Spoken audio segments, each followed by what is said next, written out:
ஒரு கை போட்டா பெர்ஃபெக்ட்டா போயிடுது, அதுவே இன்னொரு கை போட்டா ரொம்ப டைட்டா இருக்கு, இதுக்கு மேல பிளவுஸ் வந்து பாடியில ஏற மாட்டேன்ற கம்ப்ளைண்ட் உங்க கஸ்டமர் சொல்றாங்களா? அப்போ அடுத்த வாட்டி மெஷர்மெண்ட் எடுக்கும்போது இந்த மெஷர்மெண்ட் மட்டும் சேர்த்து எடுங்க, இந்த ஃபால்ட் உங்களுக்கு சரியாயிடும்.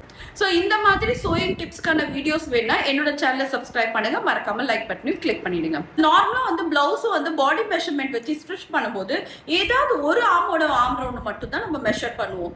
அப்படி பண்ணும்போது தான் இந்த மாதிரி ப்ராப்ளம் வரும். நான் ஒருத்தர் பாடியில வந்து பாத்தீங்கன்னா ஒரு ஆம் ஹோல் ஒரு நம்பரும் இன்னொரு ஆம் ஹோல் இன்னொரு நம்பரும் இருக்கும். எக்ஸாம்பிளுக்கு சொல்ல போனா உங்க லெஃப்ட் ஹேண்டோட ஆம் ஹோல் 18 இன்ச்னா உங்க ரைட் ஹேண்ட் ஆம் ஹோல் 19-20 கூட இருக்கலாம். தினசரி பண்ற வேலைகளை வச்சு நமக்கு இந்த பைசெப்ஸோ மசிலோட பில்டப்போ கொஞ்சம் ஜாஸ்தியாவே இருக்கும்.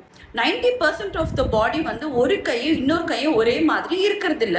ஸோ அப்போ நீங்க பிளவுஸ் வந்து டிராஃப்ட் பண்ணும்போது லெஃப்ட் ஹேண்ட் ஆர்ம் ஹோலுக்கு எடுக்கிற மார்க்கிங் லெஃப்ட் ஹேண்டுக்கும், ரைட் ஹேண்ட்ல எடுக்க ஆர்ம் ரவுண்ட் மார்க்கிங் ரைட் ஹேண்டுக்கும் கொடுத்தீங்கன்னா பெர்ஃபெக்டா இருக்கும். ரெண்டு கையில எடுத்து எனக்கு மார்க்கிங் போட தெரியலன்னு சொல்றவங்க ரெண்டு கையோட நம்பர் எடுங்க, இதுல எது பெரிய நம்பரோ அந்த நம்பர்ல கம்ப்ளீட் டிராஃப்டிங் போட்டு நீங்க அந்த பிளவுஸை ரெடி பண்ணும்போது அந்த பிளவுஸ் பாடியில சூப்பர் ஃபிட்டிங்ல இருக்கும். ஸோ பிளவுஸ்ல உங்களுக்கு டவுட்டா கீழே கமெண்ட் செக்ஷன்ல கமெண்ட் பண்ணுங்க. நெக்ஸ்ட் வீடியோல மீட் பண்ணலாம்.